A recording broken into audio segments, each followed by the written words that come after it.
Breaking చూస్తున్నాం. AP మద్యం కేసులో వైసీపీ ఎంపీ మిథున్ రెడ్డికి కోర్టు రిమాండ్ విధించింది. ఆగస్టు 1 వరకు రిమాండ్ విధిస్తూ విజయవాడ ఏసీపీ కోర్టు ఆదేశాలు జారీ చేసింది. ఈ కేసులో మిథున్ రెడ్డి A4 గా ఉన్నారు.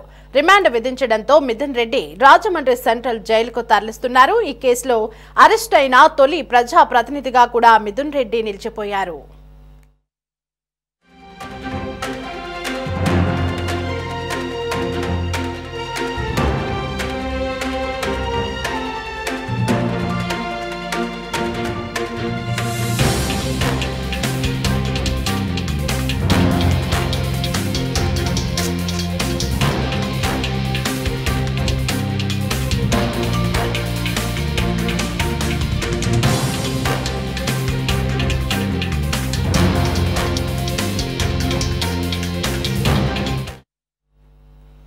మద్యం కుంభకోణం కేసులో A4 గా ఉన్న ఎంపీ మిథున్ రెడ్డిని సిట్ అధికారులు విజయవాడ ఏసీపీ కోర్టు జడ్జి ఎదుట హాజరుపరిచారు.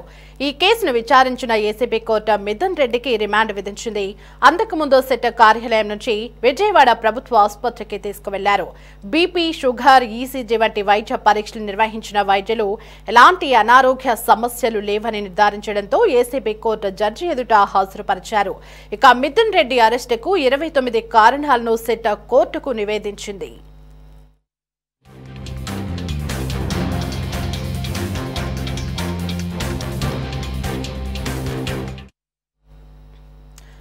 ఇదే అంశానికి సంబంధించి మరింత సమాచారం మా ప్రతినిధి గాలిబ్ ఫోన్ ఇన్ లో అందించడానికి సిద్ధంగా ఉన్నారు. గాలిబ్, ఏపీ మద్యం కుంభకోణంలో కీలకంగా ఉన్నటువంటి వైసీపీ ఎంపీ మిథున్ రెడ్డికి కోర్టు రిమాండ్ విధించినట్లుగా తెలుస్తోంది. అయితే ఈ కేసులో అరెస్ట్ అయిన మొట్టమొదటి ప్రజా ప్రతినిధిగా కూడా మిథున్ రెడ్డి ఉన్నారు. మరి ఎన్ని రోజులు కోర్టు రిమాండ్ విధించింది? ఆ డీటెయిల్స్ ఏంటి?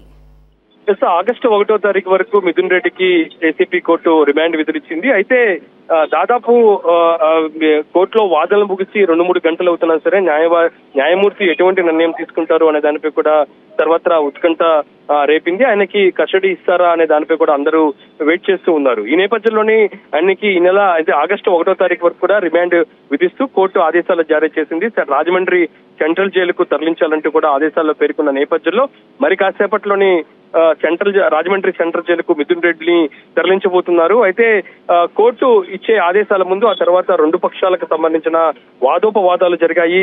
ప్రధానంగా మిథున్ రెడ్డికి సంబంధించి వైద్య పరీక్షల నేపథ్యంలో ఆయనకి ఈసీజీలోని కొన్ని రెడ్ బ్లాక్స్ ఉన్నాయి. ఖచ్చితంగా ఆయన్ని ప్రైవేట్ ఆసుపత్రికి తరలించి వైద్యం అందించాలి. దాంతోపాటు నెల్లూరు సబ్ జైలుకు తరలించి అక్కడ స్పెషల్ బ్యారిగేట్ ఇవ్వాలంటూ కూడా మిథున్ రెడ్డి తరపున న్యాయవాదులు తమ వాదన వినిపించారు. మరోపక్క ఇటు ప్రభుత్వం సంబంధించి ఇప్పటికే రిమాండ్ రిపోర్ట్ ను కోర్టులో సమర్పించింది. 28 పేజీలు.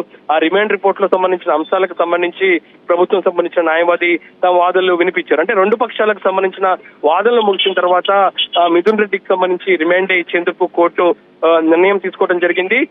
ఆగస్టు 1 నుంచి మాత్రం 1 వరకు రిమాండ్ విధించబోతున్నారు. రాజమండ్రి సెంట్రల్ జైలుకు మిథున్ రెడ్డిని తరలించబోతున్నారు. అయితే ఈ లోపలే సిట్ అధికారులు మరింత సమాచారాన్ని సేకరించేందుకు కోర్టులోని మరో పిటిషన్ దాఖలు చేసే అవకాశాలు కనపడుతున్నాయి.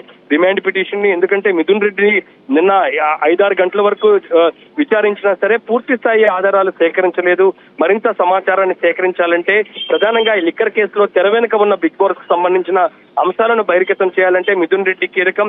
ఈ లిక్కర్ కేసుకు సంబంధించి రూపకల్పన, అమలు అన్ని కూడా మిథున్ రెడ్డి ఆధ్వర్యంలోనే జరిగాయనే దానిపై కూడా సిట్ అధికారి రిమాండ్ రిపోర్ట్ లోని కీలక అంశాలను ప్రస్తావించిన నేపథ్యంలో ప్రస్తుతం ఈ రోజు రిమాండ్ విధించిన నేపథ్యంలో రేపు కస్టడీ కోరుతూ సిట్ అధికారులు పిటిషన్ దాఖలు చేసే అవకాశాలు కనపడుతున్నాయి. అంటే ఓవరాల్ చూసినట్టు ఇప్పటి వరకు లిక్కర్ కేసులో 11 మంది అరెస్ట్ అయ్యారు.